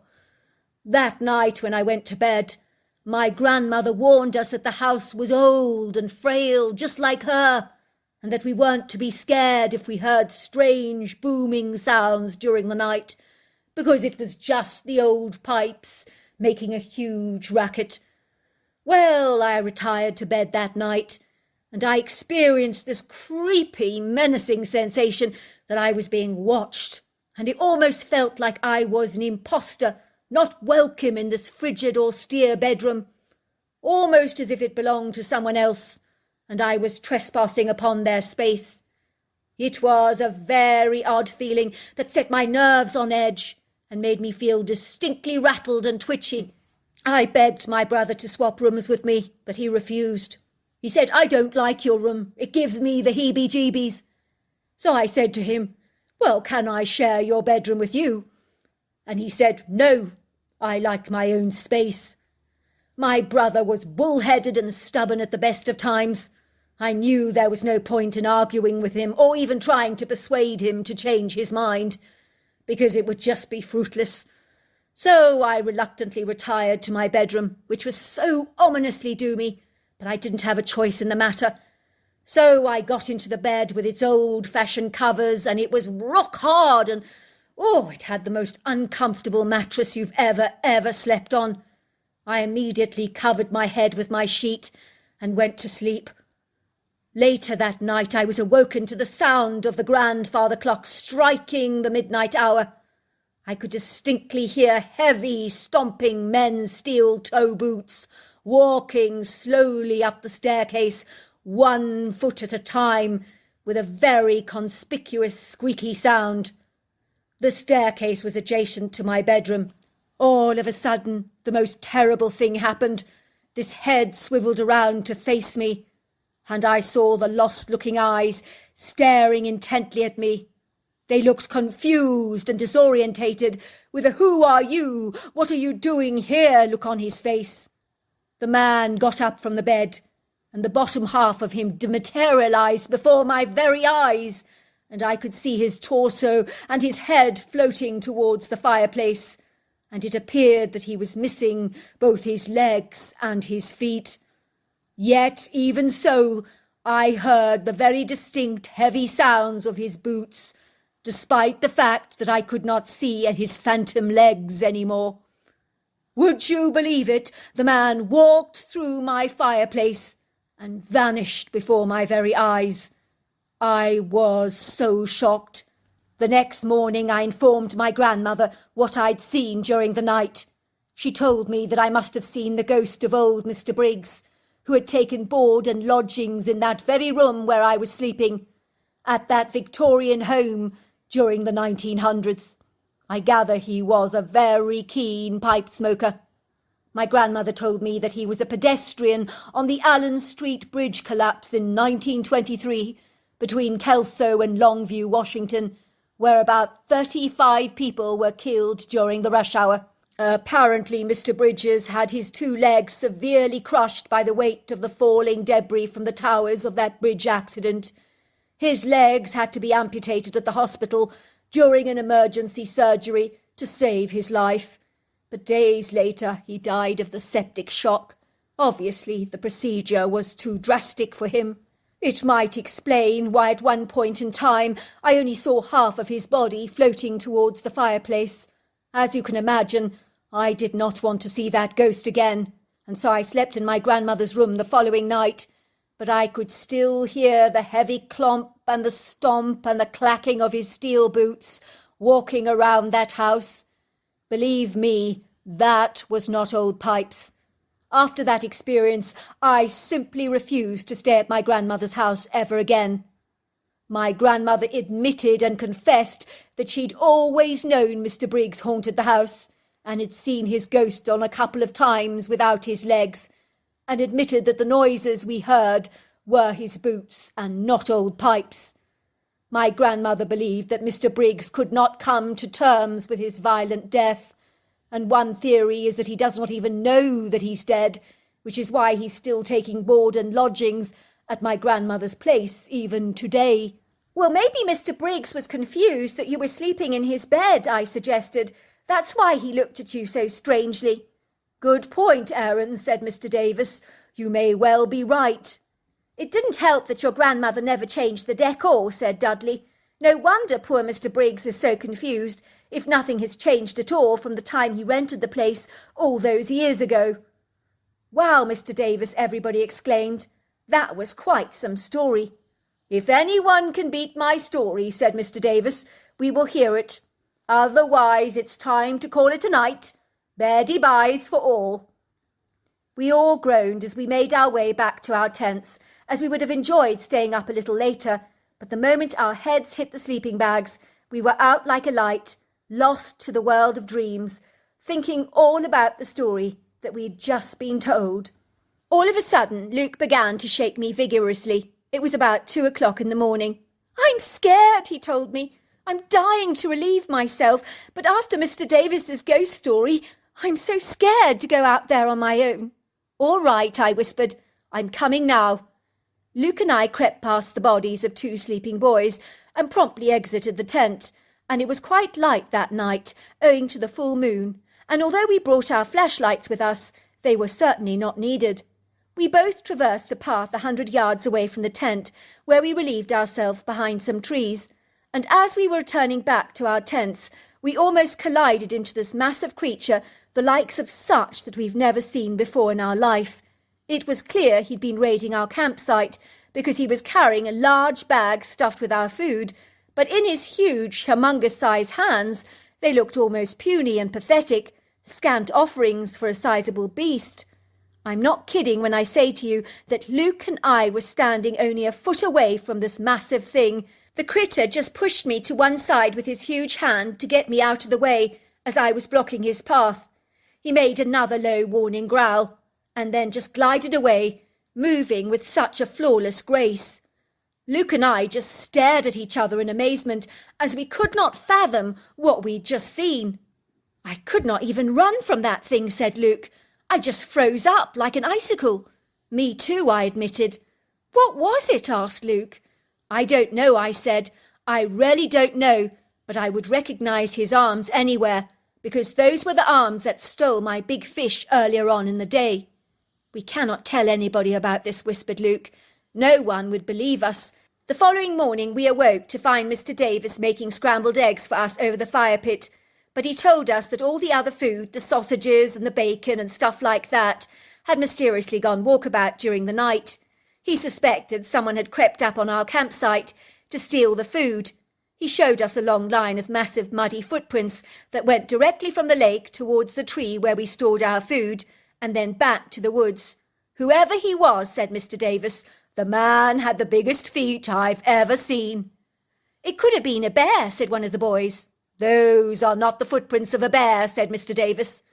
Luke and I exchanged fleeting knowing glances, because we were no doubt who the pilferager was, as we had both encountered him ourselves, but so as to avoid ridicule, we kept our mouths tightly shut. For many long years, Luke and I would ponder over what it was we saw all those years ago on our camping trip as Boy Scouts, but now with all the publicity about Bigfoot, we know what we saw. We've both seen the Patterson footage, and the critter we saw was very similar, only he was much leaner. So that is our story. Dear Sarah and all your lovely listeners, my name is Heathcliff and I was born and raised in London, England, in the highly esteemed Knightsbridge area, which is a very affluent, wealthy part of London. I was raised with the quintessential advantages that wealth and privilege bring to the table, and I was very fortunate and privileged to attend some of England's finest schools while acquiring my law degrees at Oxford University. My demure father is a true Londoner, but my mother is from the Big Apple, so I am half American. My soft-spoken parents are both incredibly reserved, introverted and self-contained and very private people who find it exceedingly difficult to express their emotions. And although growing up I knew that they loved me based on their actions, these feelings were never articulated into words. As a result, I grew up to become equally as inhibited socially, somewhat self-effacing and rigidly reserved like many of my parents. Some people consider that snobbish, but I assure you it's not the case. I would describe myself as a self-reliant, independent person who has chosen by choice never to marry or to have children, which may change one day when I become a lonely, embittered old man. And by the way, that's meant as a joke. All these years I have been nursing a deep, dark secret that no one in my immediate circle of friends is privy to knowing, nor is it something I would be desirous to share with anyone, not even like-minded people like myself. That is how extremely private I am. I have developed a secret passion for the mysterious critter often referred to as Bigfoot, Sasquatch or Yeti. So intense and extreme was my inquisitiveness in regard to this matter that I spent hours of my time researching the subject in secret. You could say it was my own shameful, adulterous affair. Was it really possible that a huge humanoid critter like this could indeed be roaming the forests of North America and Canada? And some say there have even been sightings here in England, but few are willing to share their incredulous stories because the ridicule and disbelief would be great, and the scoffers many. I am one of those people that has never trusted the news media, nor have I ever taken anything at face value, because there are too many people out there with their partisan, biased agendas hoping to influence us one way or another into their way of thinking. So I pride myself on seeking after the truth and not being influenced by the opinions of others. For me, an erroneous large footprint in the sand does not necessarily mean that it was made by a Bigfoot, nor a strange roar in the night, for indeed it can be attributed to absolutely anything. I'm possibly the greatest sceptic of them all, but I'm the kind of cynic that is only too happy to be proved wrong, especially in regards to the matter of Bigfoot, because I want to believe that he exists. It would make our planet one hell of a more interesting place, if indeed he did. Did you know that as far as the International Tourism Board is concerned, about 95% of America is completely unexplored or underexplored, as so many of the country is off the beaten path? The largest areas of wilderness in America is actually in Alaska. Then there's Canada, Idaho, Nevada, California, Washington, Florida, Montana, and the list goes on. And I'm only talking about the American continent, so one can only begin to wonder what is out there in this unexplored wilderness areas of our globe. So with a hankering to find out answers in regards to the Bigfoot phenomenon, I chartered a small plane on several different occasions and was dropped in a variety of remote, isolated and unexplored locations of North American wilderness not frequented by humans that was usually so rugged it was almost physically impossible for the plane to land safely. It would seem that on all those occasions where I spent camping and hiking in the wilderness terrain, I yield no fruitful results as far as an interaction with Bigfoot was concerned, although I did encounter bobcats, cougars, grizzlies, and the list goes on. But that's a whole nother story. Naturally, it left me feeling bitterly disappointed and wondering whether Bigfoot really was just a mythical critter of legend brought to life by many well-meaning people who wanted to believe that Bigfoot was real. Then one day my luck changed quite considerably. My plane was able to drop me in an open clearing, and I made swift arrangements to be picked up in the same spot the following week. As per usual, I was exceedingly hopeful that this camping expedition would be different to all the others, and that somehow I would encounter some evidence of Bigfoot activity, for I am always mindful to be sceptically optimistic. So there I was in the heart of the American wilderness, but I want to keep this particular location strictly private for obvious and personal reasons. At this particular juncture, I was surrounded by rugged outcrops, sheer cliff faces, treacherous mountainous terrain, unique and exquisite rock formations, secluded beautiful lakes, and very thick dense forest. And I honestly had no idea what to expect, but I knew that I was in an area that could potentially be exceedingly dangerous, with wild animals loitering around, like bobcats, cougars, mountain lions and bears, all which I've had to encounter before. So armed with my backpack, a rifle and a machete, I cut my way through the laborious, thick vegetation, but before long I didn't need to use my machete at all. I was exceedingly fortunate to come across wooded areas with large, wide open trails, lots of deer scat, along with silvery lakes and streams, which is exactly what I was looking for, because I was always searching for food and water sources, which are the prerequisites for survival. I tried to look at a location through the eyes of the critter, and I asked myself, if I was Bigfoot, would I be comfortable living here? When it comes to searching for Bigfoot, I was not planning to go exploring, trekking or hiking for many long miles. The whole idea was to camp somewhere for many days, in the hope that I could get the Bigfoot to come to me, not the other way round. I believe that that is a classic, quite profound mistake commonly made by many people. If these critters are indeed real, and they possess human-like characteristics, then they're almost certainly as curious and inquisitive about us as much as we are about them. I hoped that my presence in the area would be alluring enough to attract the curiosity of Bigfoot, if they did in fact exist. As I ventured through this exquisite wooded area, it wasn't unlike many of the more regularly frequented forests many people visit every year in North America. It was exceedingly beautiful indeed, but with huge mature trees that were clearly hundreds of years old, that towered into the sky like majestic, imposing skyscrapers. Many of them were quite literally swathed in carpets of the most resplendent, verdant, rich moss that hung from the tree in delicate green sheaths.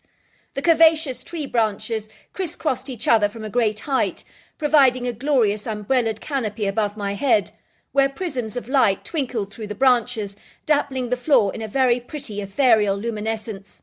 I trekked slowly through this magnificent evergreen oasis, my feet crunching the carpets of ferns and rambling pretty ground covers beneath me, some of which I noted possessed pink, purple, or yellow pretty flowers. The forest was alive with birdsong, and I discerned that squirrels and chipmunks stared at me with an intense curiosity, for I was possibly the first human being that they'd ever encountered in their lives. Some squirrels, so intrigued by me, darted from one tree to another, following me through the wooded terrain, as their interest in me was heightened. Before long I found a picturesque clearing on a sandy beach, overlooking an exquisite silvery lake, flanked by trees and dotted with smooth sculptural rocks that were masterful works of art in their own right. Yes, I thought to myself, if I was Bigfoot, I would most definitely live here, or at least visit this lake for an evening dip. I knew in my gut that this was the place where I would camp out for a week, and so I prepared an exceedingly large fire pit and collected a sizable amount of firewood to keep it going throughout the night. The idea of this is to ward off predators, but also to ensure any possible Bigfoots might be able to see me clearly in the light of the flames, if indeed such a critter did exist here in North America. This was not something I needed to broadcast to the world, for I am not interested in notoriety of any kind, but it is something I personally needed to do to satisfy my innermost curiosity and insatiable quest for answers in regard to this intriguing matter that weighed heavily on my shoulders and tugged at my heartstrings. Once I hitched my tent, I boiled some water to prepare one of my very palatable meals, which on this occasion was curry and rice, which was washed down with a very delicious sizable hot mug of tea. If you know anything at all about the English, the quintessential cup of tea is a very significant part of our lives, for indeed our days revolve around this hot beverage, of which I would never be without. As the day began to wind down, and a bedazzling, beguiling golden sunset began to set over the valley in exquisite folds of golds, tangerines, and pinks, I began to experience the very evident feeling that I was being watched, which was exceedingly good news. In truth, it did send a huge tingling chill down my spine and cause the hair on the back of my neck to stand up on edge. Was I being stalked by a predator like a mountain lion or cougar, or had I already aroused attention from the very species I was eager to draw into my web, with the subtlety of a spider dragging in an unsuspecting fly into her silken fibres? My heart was beating furiously and flapping fast as a mixture of excitement and dread overwhelmed my being, but the feeling of being watched subsided very quickly, and then with the efficiency of a light switch being clicked on and off, the golden sunset dissipated as the night was finally born. Pretty soon I was staring up at a dark sky, dotted with a kaleidoscope of twinkling stars, and I was graced with the spectacular fullness of the golden moon. I stared at the flickering flames of my fire as it crackled and burnt the dry wood, and I listened to the comforting, reassuring sounds of the crickets and the frogs, and the distant calls of coyotes, and then I retired to the warmth and coziness of my sleeping bag for a much-needed good night's sleep. I was suddenly awoken in the middle of the night to a very clear bipedal pair of footsteps walking around my campsite, crunching the beach like pebbles beneath heavy feet, in close proximity to my tent, rather too close for comfort, I might add. Sometimes the feet would stop and pause, and then I would hear the walking continuing over again. In that moment I was absolutely terrified, and I discerned what I can only describe as a deep breathing. If that wasn't horrifying enough for you, something or someone was touching the roof area of my tent, for I could indeed see the fibre being pushed inwards, and the deep impression of a very sizable fist-like imprint on the canvas. My tent was 8 feet off the ground, so whatever this was, it had to be humanoid, unless it was a bear straddled on 2 legs, but the noises these critters were making were not the sounds of bears. All of a sudden I heard a low, excitable talking, almost as if someone was deliberately whispering in a low voice in order not to be heard, but I could detect very distinct syllables and a very defined conversational language being spoken in words that were too fast to discern, like 3 people having an argument over something. It would not have been out of place hearing this brawl in any big city. You would assume someone was caught up in a slight disagreement or spat. I crept ever closer towards my tent, and as quietly as I could, I unzipped the zipper and peered out of the opening. My heart was beating thunderously at this point, so much so that I could feel the vibrational thuds in my chest and actually hear the distinct audible beats. And even my fingers were trembling, and my mind was whirling and spinning like a washing machine on full cycle, for my thoughts were scattered all over the place. All I could think was, what the heck is going on out there? That was when I saw 3 giant-like humans, 2 with their backs facing away from me, and 1 turned at a right-degree angle. They were talking together, using very expressive hand gestures and vigorous head nods, and then suddenly, as if feeling my eyes upon them, the conversation immediately stopped, and everything went very still, and then all 3 heads turned to face in my direction, and those were the longest seconds of my entire life, for I have never felt such a paralysing, disabling fear as I felt in that moment. I was being studied intently by 3 pairs of very keen eyes that seemed to exude a red eye shine at about 8 to 10 feet off the ground. In that second my whole body froze like a solid block of ice, and my body began to tremble and shake uncontrollably like a jelly. I could see a small critter, hunched on the ground, rifling through the contents of my backpack, placing them in some kind of organised chaos, and inspecting and fiddling with anything that was in some way of interest to him. I could see his large fingers examining and inspecting everything with a fervent and curious interest as he rubbed his thick fingers over my camping accessories. Then there was another critter that I hadn't seen before, that was happily poking away at my dwindling fire, and adding more wood to reignite and revive the flames. It was clear that this critter was no stranger to fire, and knew exactly what he was doing. The 3 critters that I'd previously seen talking intently boldly walked towards me, positioning themselves in a standing position about 3 yards from my tent. I knew at once that they were Bigfoot, but the humanness of these creatures far exceeded their ape-like influences, for they looked like humans covered in long, flowing dark hair, with overlong arms, pyramid-shaped heads, and colossal-sized bodies. The largest of the critters stepped forward, and in that moment I was overcome with the most paralysing fear, because I was standing in the presence of a giant-like monster that made me feel like an inconspicuous ant in his presence. The huge giant-like being tapped his chest 3 times, articulated a couple of words that I did not discern, but I knew at once he was telling me what his name was. In that instant relief washed over me like the gentle wave of a sea. I visibly relaxed, so I tapped my chest a couple of times and said, "Heathcliff." Soon every critter had tapped their chest and made a strange sound, which I assumed was their name. I was astonished not only by the friendliness of these critters, but their extraordinary intelligence. I almost got the distinct impression that they were welcoming me to their territory as some kind of honoured guest. It was like they were pleased I was actually there, and I'm certain that they'd never seen a human like me before, because they eyed me with an intense interest. The critter who'd opened my backpack pointed to the massive selection of fruit I'd brought with me, which is what I'd planned to leave out for Bigfoot anyway, if indeed I had been fortunate enough to have an encounter. I indicated to the critters that they were welcome to have the fruit, and they seemed to understand, because they didn't hesitate to take it, and seemed heartily pleased with the gift.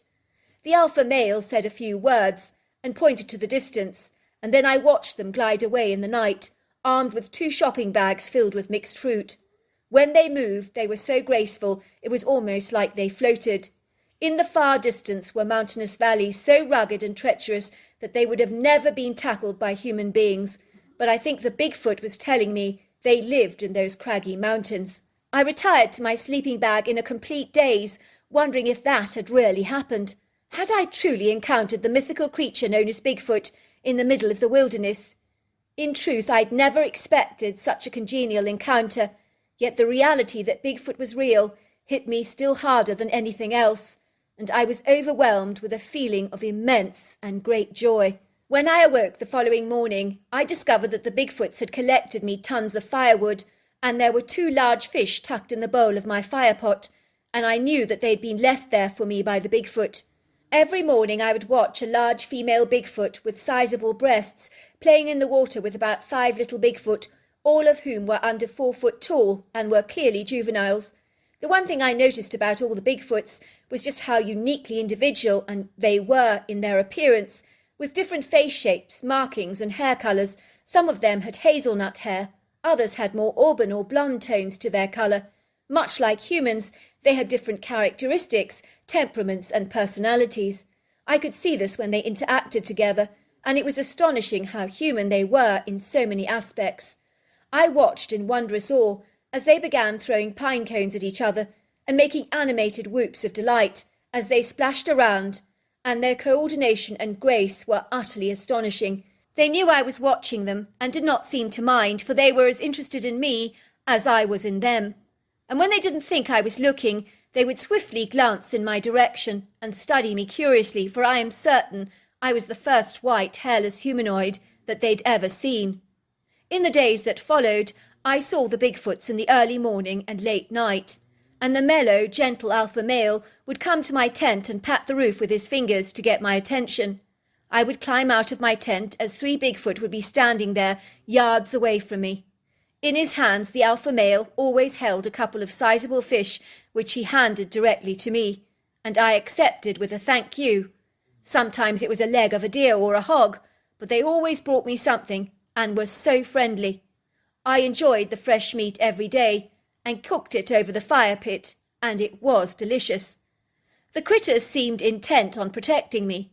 I hadn't noticed this at first, as they appreciated my vulnerability and lack of skill in their territory, so they would leave me, one of the Bigfoots, to attend to my fire during the night, while I slept, and to stand guard over me.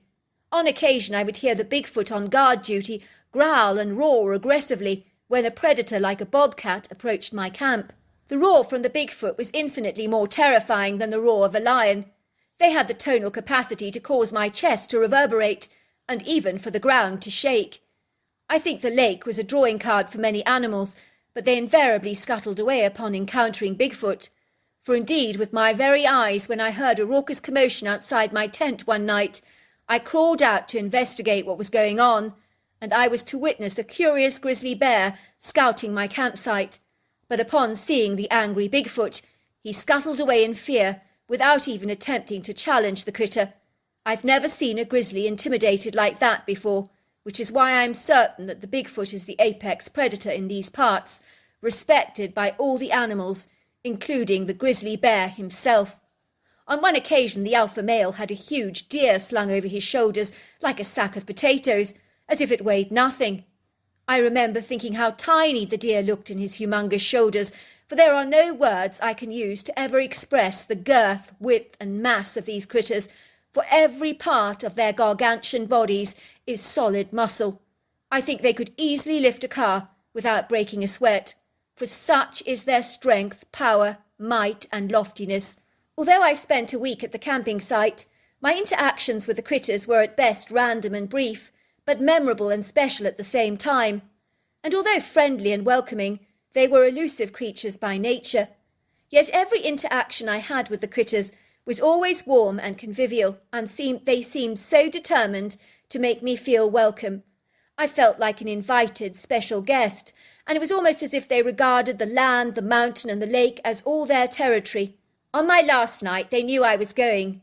This has left me to conclude that they have some kind of telepathic ability, or sixth sense if you like.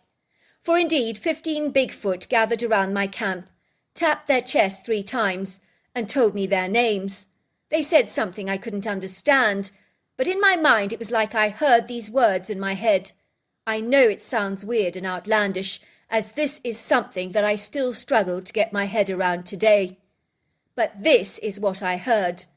We're delighted to have had you as our guest, and would wish you well on your journey back home. And I hope your visit has been of a pleasure, and you have found what it is you are seeking or searching for.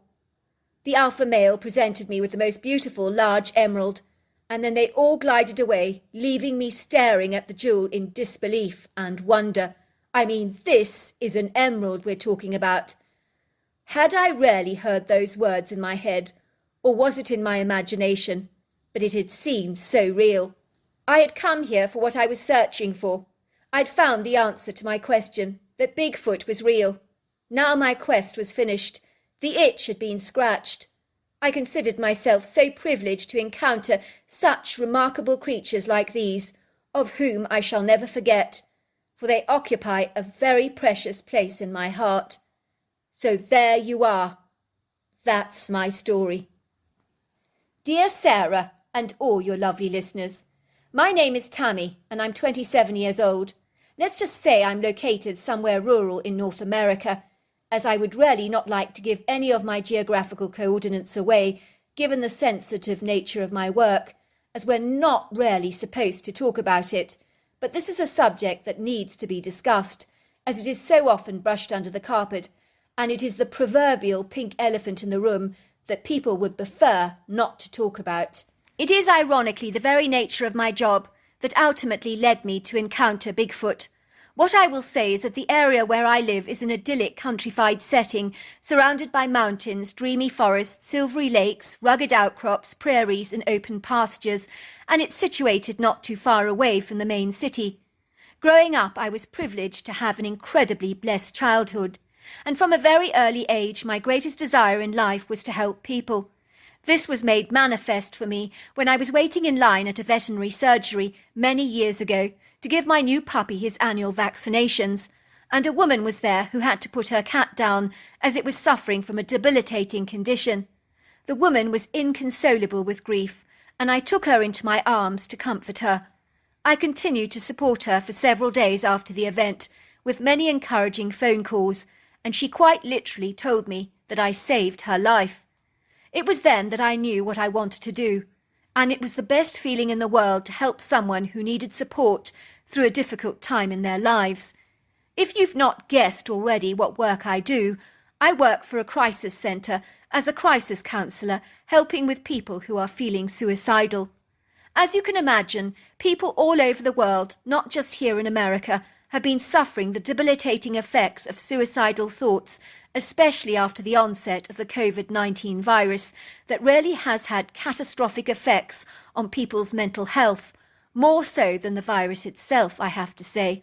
I have never known the crisis centre to be so swamped and inundated with the most desperate phone calls from people, especially men, who feel such a helpless sense of despair when they can no longer provide for their families. In some way they feel like they've failed, when in reality it is the system that has failed, and most certainly not them. Many of the men I talk to have reached a place of such desperateness that the only way out for them seems to be ending it all, and that is not the answer. It seems so preposterous and ridiculous that people feel this way, but they do. It's my job as a counsellor to talk to people through their emotional turmoil and to reassure them that taking their lives is not the solution. I always tell them that as bleak as things may be at the present moment, that will invariably change, because things cannot and will never stay the same forever. This is an absolute certainty, as the wheel of life keeps spinning around and around, and it never stays at one spot. What I tell people is that they're going through a bleak season, much like the winter of their lives, where they feel trapped and snowed in by the most aggressive snowstorm and punneling winds, metaphorically speaking. In these conditions, you can't get to work, you feel hopeless, the car won't start, you can't get to the next town to get provisions for your family, and you falsely believe it's going to stay that way forever. Yet in reality, we know that the snow will finally melt, and green shoots will start to appear as the winter recedes and spring starts to emerge, and finally the sun starts to shine. When you look back, you reflect on things and say, well, that was a hell of a bad storm, but I got through it, didn't I? Like anything in our lives, the coronavirus is like a cycle of nature. What I'd like to say to anybody who's in this situation is if you're going through a grueling winter emotionally, please don't give up, because this will pass. Look upon the horrifying time as a time of self-growth and renewal, and allow it to strengthen you rather than to demoralise you. Remember, there are thousands out there wearing your shoes today, feeling exactly the same as you. They feel like they've failed and that their lives are worthless, when nothing is further from the truth, and they haven't failed. The fact that you feel like this shows you're responsible, caring, intelligent and loving, and the world would most certainly be a lesser place without you in it, and that's a fact. I have a friend of mine working for a crisis centre in Thailand, and things are very stressful and bleak over there, given that so many people procure their income from the tourism industry, so people are literally living hand to mouth and are absolutely desperate.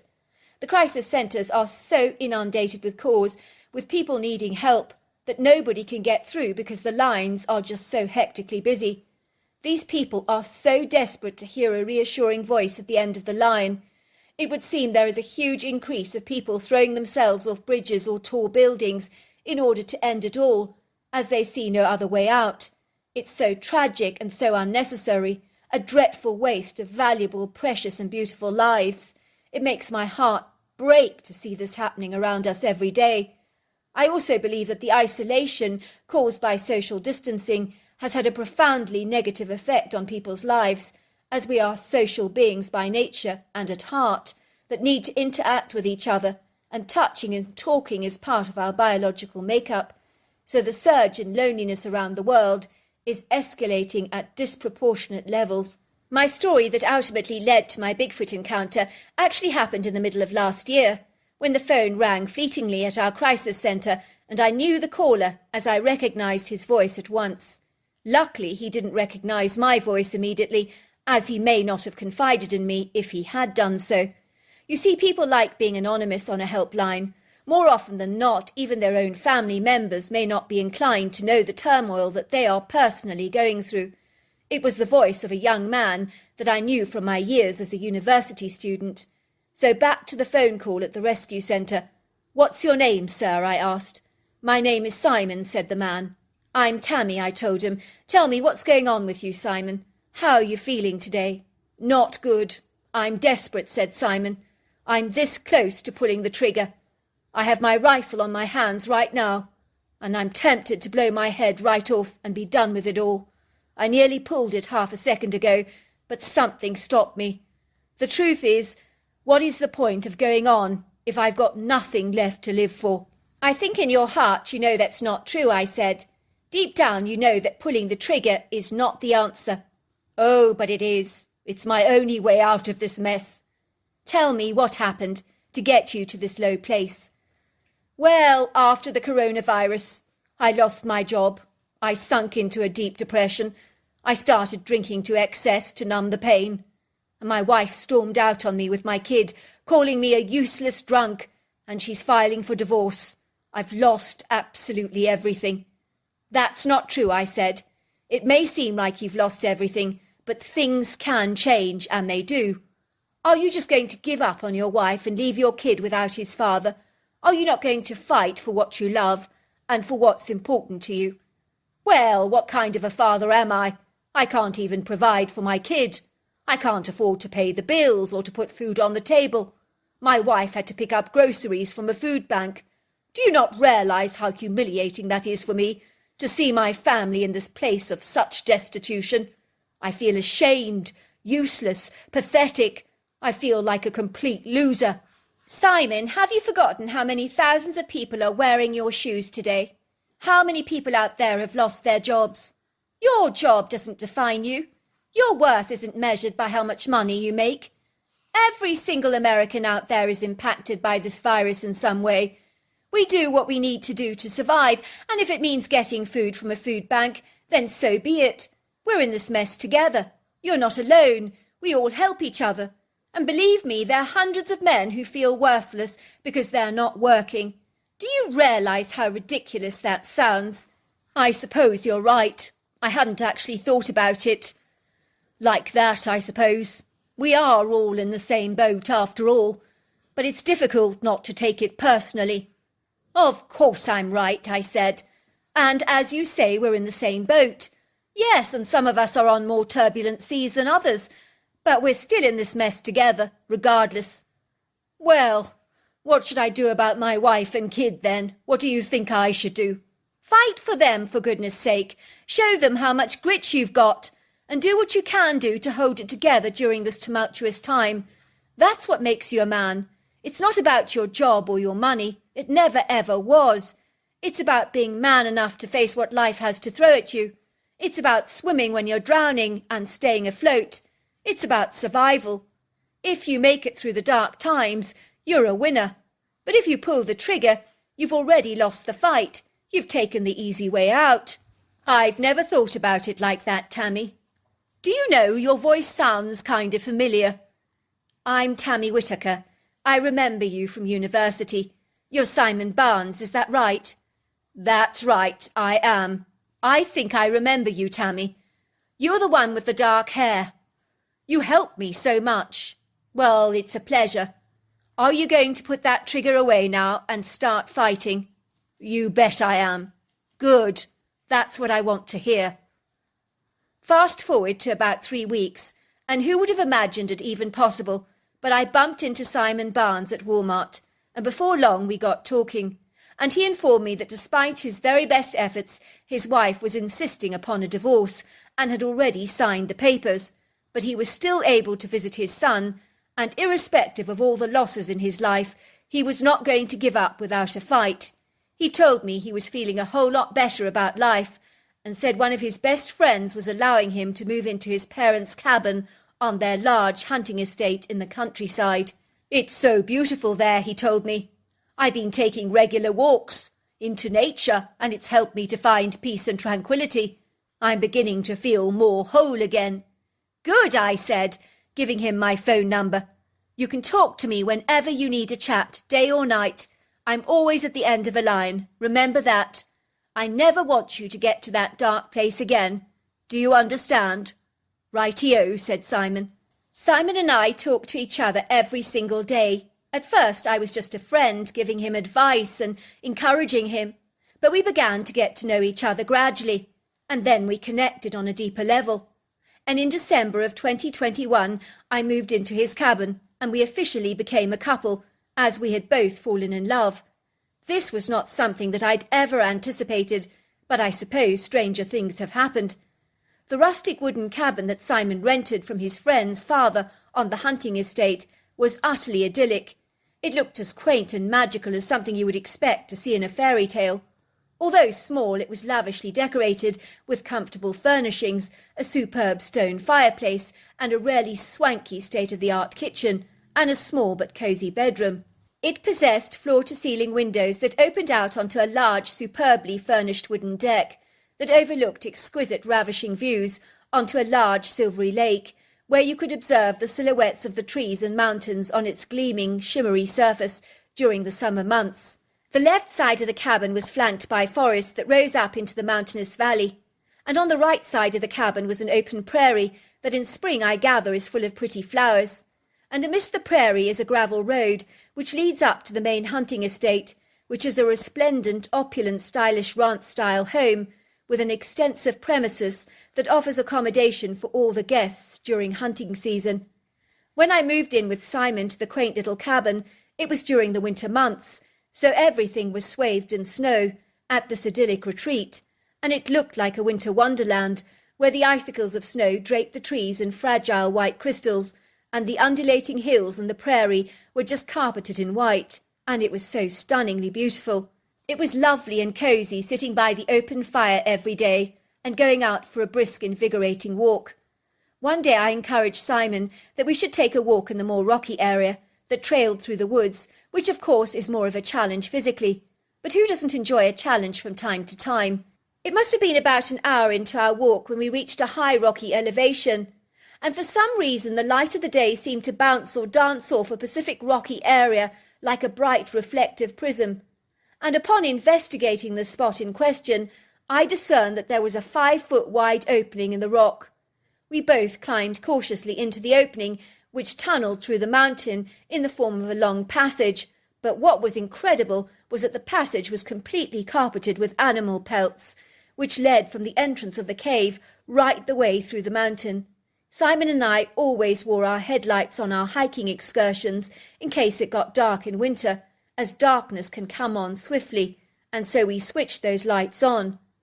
"What the heck?" whispered Simon. "Do you suppose some kind of vagrant has made this cave his home?" "That's exactly what I'm thinking," I said. "Should we be doing this?" said Simon. "I mean intruding on someone's space like this." "Don't you want to see where this leads?" I said. "Aren't you just a teensy-weensy bit curious? If we stumble on the vagrant, we can just apologise for the intrusion. After all, he doesn't own this mountain, does he? We have as much right to be here as he does." "Now I come to think of it, you're exactly right," said Simon. All of a sudden the cave opened into the wide area that smelt rather musty and like the funky animal smell you encounter at zoo enclosures. Simon and I stopped dead in our tracks, and to say we nearly fainted is an understatement. Lying upon these carpeted deer pelts were several colossal bodies cuddled together for warmth, but these bodies were massive.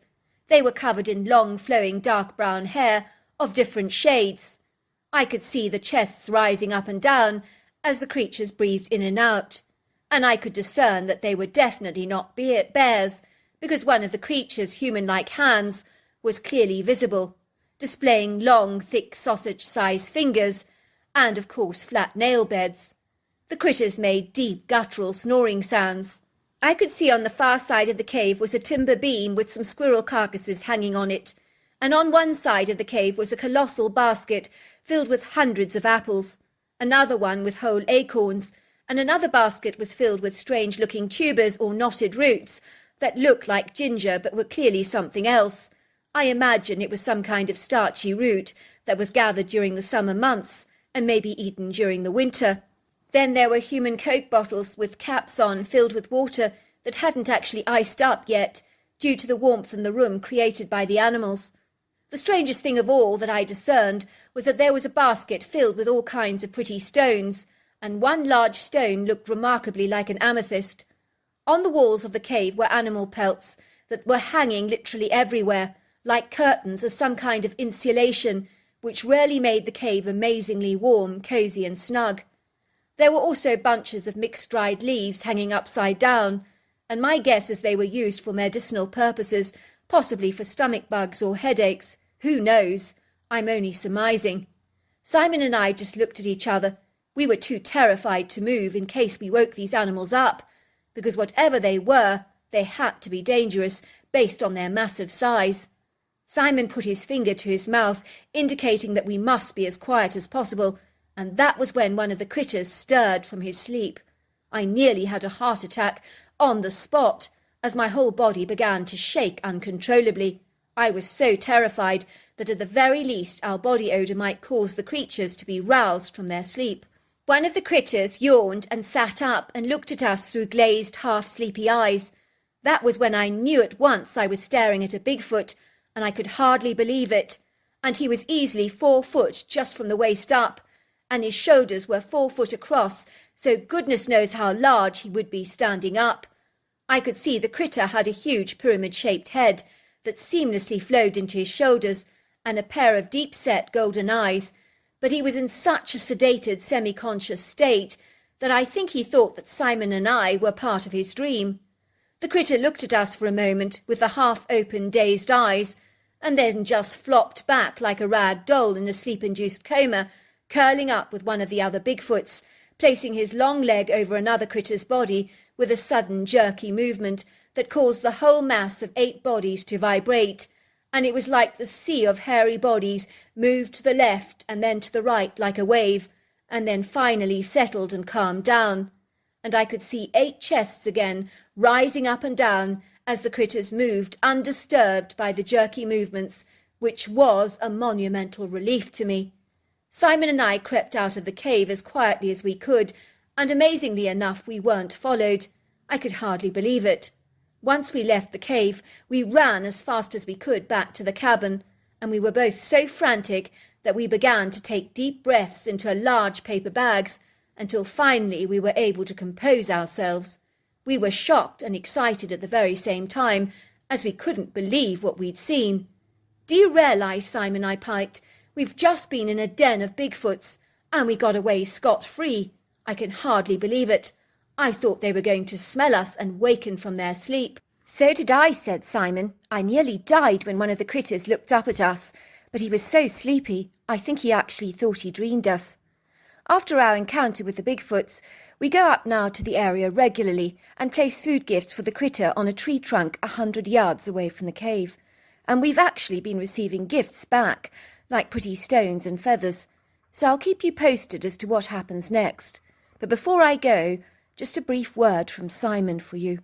Hi there, I know that there must be some people out there that were as desperate as I was and feeling as though their lives have lost their meaning. I came so close to pulling that trigger, but Tammy brought me back to reality. I'm so glad to be here today and grateful that I didn't pull that trigger. I so easily could have done so. Things will get better, believe me they do. They certainly did for me. Hang in there, and you'll be glad you did. Trust me, I know. So there you are. That's my story. Well, hello there. I hope you enjoyed the Omnibus edition. We've got many more coming our way for you to listen to. Sending you love wherever you are in the world, in North America, Canada, Kenya, wherever you may be. I send you lots and lots of love. Thank you for listening to my Omnibus, and I really do hope you enjoyed it, because that's the whole idea about it, is to give you some interesting stories to listen to. So until next time, goodbye and good night.